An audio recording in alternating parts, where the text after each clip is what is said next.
What is up, guys? Wrestling Premiere is here. Oh my god, this title reign. And it's hilarious just for the visual of seeing Khali hoist the title the wrong way. Nobody was left for them to give the title, so they're like, why not? How in the hell did WWE get to this point, to the point of making this guy champion? Because there was a lot of worry on the internet from fans, like, please don't make him champion. They were so damn scared. They'd rather have Super Cena be champion than Great Khali. That's how bad he was. Now, if you're asking, why the hell are you making this video? Because I was looking through my list of future videos, and I discovered that I didn't have this on the list. And so I decided, you know what, let's just make it right then and there. Also, there's the list. There's a bunch of ideas I have. If you have an idea, just please comment down below, and I guarantee I'll add it to that list. Promise. I got a bunch of weird-ass ideas there that I hope to execute sometime in the future, so yeah. Anyways, Great Khali, world champion, let's get into it. Once again, 2007. They had a bunch of problems, be it from the Chris Benoit thing, to the steroid thing, to the injuries, a bunch of stuff. Also, if you want the preceding title reign, just check out this video. But anyways, Edge gets hurt. There was already an injured scare previously, and he was the best choice to hold the gold. But with him injured, they only had a couple of choices that they can make world champion. So you look at the list of the guys on the roster and think to yourself, who are the best choices? Batista, he can be included because he's chasing the title. Kane is probably logical. Matt Hardy and Mark Henry seem like decent choices. Once the Sunset and SmackDown was actually underway, something else happened. As you know, that Battle Royal was for the vacant gold. What I find funny about this was the fact that everyone thought one of those guys were winning, but didn't bother to think maybe, just maybe, the Great Khali's winning. Anyway, stars get thrown out, the ring slowly empties, Khali dominates, of course. Fans were cheering for Hardy to win it. There was this moment, and the final four ended up being Finlay, Khali, Kane, and Batista. During this part of the match, Khali was dominant, that is until Finlay came from out of nowhere with a shillelagh. All hell broke loose. Finlay's officially out and those two fought. Khali took a page out of Edge's book and capitalized on the moment to become the new World Heavyweight Champion. And yes, Batista did the thing. Out of everyone, why in the hell did they choose the Great Khali? Why? There was Matt Hardy, Kane, hell, even Mark Henry, and I assume this is what a bunch did to their TV. Now, was he championship material? Well, he can talk, can't wrestle, but he's got the stature. So I guess that's why they made him a champion. Maybe it was a business decision. They probably wanted to break into India, I don't know.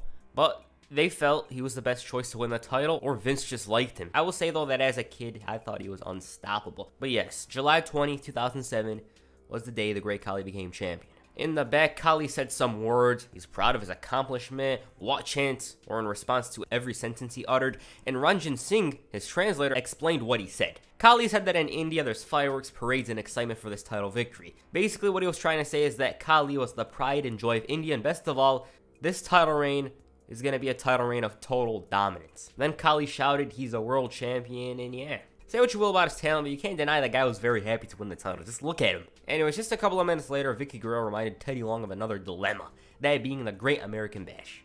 The Kane and Edge match was scrapped because of Edge's injury, of course, and so Teddy Long decided, you know what?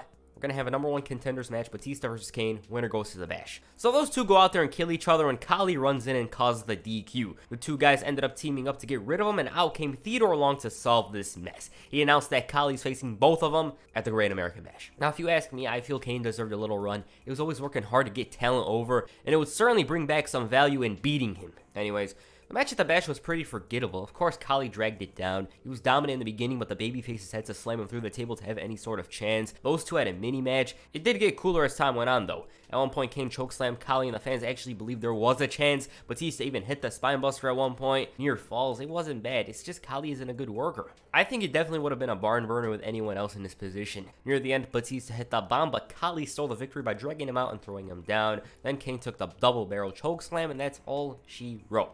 Better than expected doesn't mean it was good. Nah, Khali drags it down. That's one thing to know. And that's my opinion. You might hate it even more than I do. Later that week, Khali had a World Championship celebration. Ranjan Singh proclaimed it to be the biggest celebration ever. And once they entered the ring, Khali spoke again. What he said, according to Ranjan Singh, was that he was the first champ to emanate from India. He was talking about how he's up there with the most famous Indians in history. Not only that, but he called himself the greatest world champion in history. And the party was on. Finally, Khali's gonna bust some moves. He's bouncing around when the party was crashed by the animal, and damn was he angry. The translator took offense to Dave interrupting the celebration. He saw it as disrespectful to Khali. Batista was out here because he wanted to challenge Khali, and he said that if he's so great, then he'll accept. Khali repeatedly shouted no, so Batista had to beat a yes out of him. He managed to spear him, and Khali bolted. So basically, they were building to the Khali versus Batista showdown at SummerSlam. The following week, Khali didn't appear until the end of the show. He ran out there during Batista's tag match with Ric Flair and distracted him. The distraction led to a deuce and domino attack, and Flair was locked in this claw. It was eventually called the vice grip. There was nothing he can do about it. He was trying to fight back, and so he collapsed. Batista managed to recover, and Khali walked to the back. He was seething, SmackDown off the air.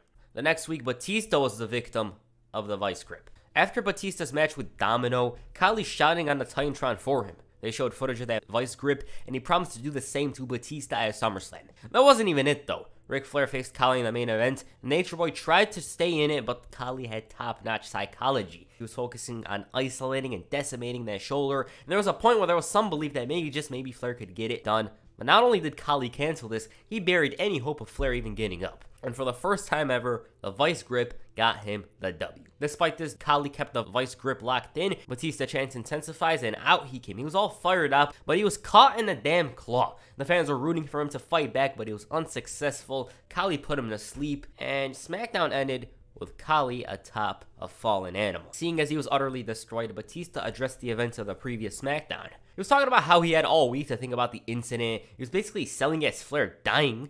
That's what it seemed like to me. It's like one of those movie scenes where the best friend dies and the main character's gotta avenge him or whatnot. Batista was frustrated at the fact that he never endured pain like that. He was also angry at the fact that he was humiliated like that, and he made a promise to himself, the fans, and of course Ric Flair, that at SummerSlam, the great Khali, he interrupts. The champ's like, "What you gonna do?" At least that's what it sounded like to me. Sting claimed that Khali didn't even use full pressure last week, but when he does, it's gonna be like that's basketball. Khali just crushes it like it's nothing, says some stuff, and Batista's response, "This is things that our legends are made of, and I honestly think they should put it in the 2K22 loading screen." Basketballs don't hold grudges. That quote is an all-timer. Batista back then, he was delivering some memorable-ass quotes, such as this one every other week and whatnot.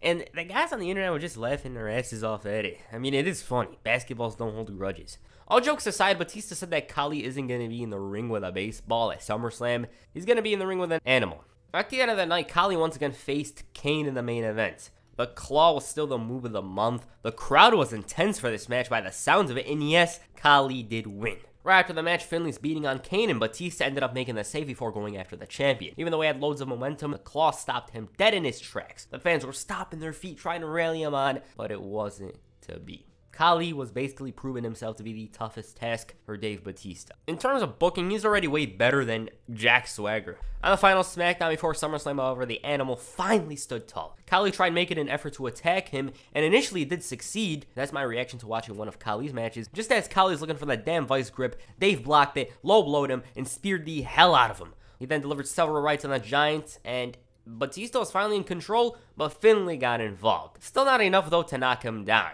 He whooped Finley's ass, and he busted the great Khali open. Oh, and look at him. Do you seriously want to piss off that man? The build-up of the match, they tried to show that Khali was scary, vicious, and remorseless, and Batista basically had to dig deep in himself to find a way to best Khali. That's my interpretation of this whole thing. The match at SummerSlam was, what's the right word? Frightful? I'm scared of watching Khali matches. I have a phobia for it. 6 minutes that feel like an eternity. One thing I don't get about this match is the fact that they wasted 2 damn minutes on a hold. 1/3 of the match was wasted on that. Dave was resilient. He even kicked out of the chokeslam. Then Khali DQ'd himself because he believed maybe he couldn't beat Batista. Okay. Why in the hell didn't Batista win this? It's just an odd decision that they never made. Like, this was the second biggest show of the year, SummerSlam. They didn't have Batista win it then and there. It just should have ended here. The crowd was hot. They really wanted to see him win. So that's what I think. Right after the match, Dave ended up standing tall. The fans were happy to see that, but after the horror of the match they witnessed, they felt he should have been champ. Anyways, later that week on SmackDown, Teddy Long booked a series of matches to determine the #1 contender for the title at Unforgiven. Batista faced Rey Mysterio in this little tournament, and the former challenger was actually lacking intensity at some parts of the match. He was actually feeling for his friend, and so at one moment he blew the chance to win it. Then later on, Finley interfered with a chair. The ref tried taking the chair away from Batista, but it was shoved, and so Rey Mysterio advanced via disqualification. Finley's plan worked, and he got Rey at the end of the night.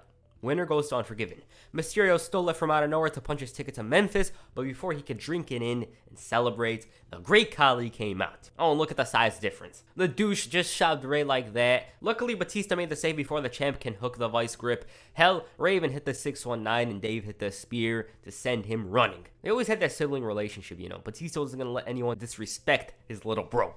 Unfortunately, though, that was as good as it was going to get for Rey Mysterio, because once he became #1 contender, he basically chose death. So after Rey's I Quit match with Chavo Guerrero, the proclaimed Punjabi Nightmare came out. He whooped Mysterio's ass before locking him in the vice grip, but this time it was actually worse. This was one of those childhood memories you'll never forget, because I never seen anything like this before. He literally squished his head like a grape. And I'm just thinking about my mindset as a kid.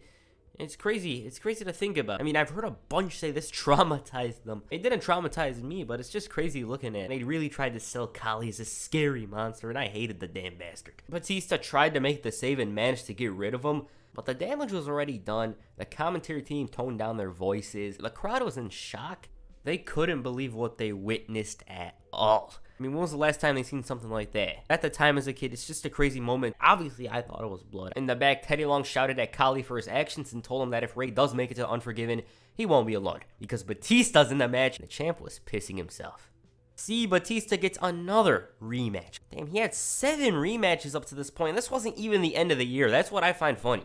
On the final SmackDown before Unforgiven, the great Khali was booked to face Batista in a match that was promoted as first time ever on network television. The match itself lasted about as long as a song, and they went with a clear cop-out, being a DQ win for Batista. They always love DQs, these guys. There was optimism. He was going to hit the Batista bomb, but it wasn't to be. Khali locked in that hold, but was DQ'd after refusing to let go of Batista, who reached the ropes. And this didn't stop him from locking it in again. This time he kept the hold on for an eternity. Fans were left shook. Hell, some of the kids were crying. But yes, Khali was actually dominant. He wasn't like Jack Swagger. One thing I find odd, though, is the fact that he DQ'd himself at SummerSlam. Other than that, yeah, he was a strong champion.